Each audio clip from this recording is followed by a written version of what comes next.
Hello mga kajasha! Today we're in McLean's Park. Malapit lang sa aming bahay ang magandang tanawin na ito. At sa gubat na ito ay maraming mga pine tree. At ito ay ang McLean's Forest.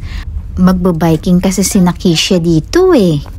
At alam nyo ba, ang pagpasok dito ay libre?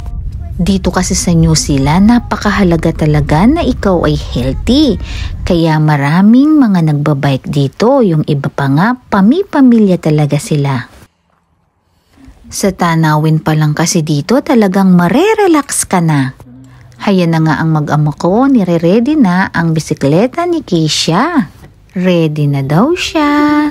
Naku, nakalimutan ni Keisha yung helmet niya. Kaya punta muna kami dito sa isang tindahan. Buti na lang nagpaparent sila ng helmet.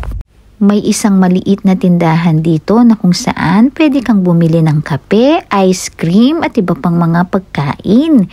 Pero hindi lang yun, makakarent din kami ng bisikleta at helmet dito. Buti na lang $5 lang ang pagrent ng helmet dito. Hindi ka kasi pwedeng magbike ng walang helmet dito at syempre anak, for your safety naman yan. Kaya hayan, ready na talaga siya.